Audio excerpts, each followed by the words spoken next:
First-degree burns are confined to the epidermis and are painful, erythematous, and blanched to the touch. They do not require grafting and will heal on their own in about 1 week. Second-degree burns are partial thickness burns and involve the epidermis and varying amounts of dermis. Superficial second-degree burns extend superficially into the papillary dermis and are erythematous, painful, wet, blanched to the touch, and often blister. They heal spontaneously in 1 to 2 weeks from retained epidermal structures and hair follicles. Deep second-degree burns extend into the reticular dermis and appear more pale or mottled and do not blanch to the touch. They may or may not be painful and can take 2 to 3 weeks to heal and might progress to third-degree burns early on and require excision and autografting. Third-degree burns go through the entire dermis, characterized by a firm, leathery eschar that is black, white, or cherry red and is insensate and requires excision and autografting. Finally, fourth-degree burns involve organs beneath the skin, such as muscles, tendon, and bone.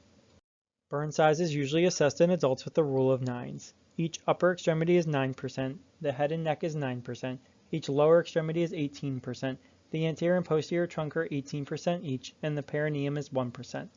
Another way of estimating smaller burns is equating the patient's open hand to 1% of the total body surface area. Children have a relatively larger body surface area of the head and neck and smaller surface area of the lower extremities. Lactated ringers is the fluid of choice for burns resuscitation, and children should receive 5% dextrose and resuscitative fluid. The total resuscitative fluid for the first 24 hours is obtained by using the Parkland Formula, equal to 4 milliliters multiplied by the patient's weight in kilograms and by the percent body surface area of second and third degree burns. For this 70-kilogram man with about 25% TBSA, that volume is 7,000 milliliters. Half this volume is given over the first 8 hours since the injury, and the remaining over the final 16 hours.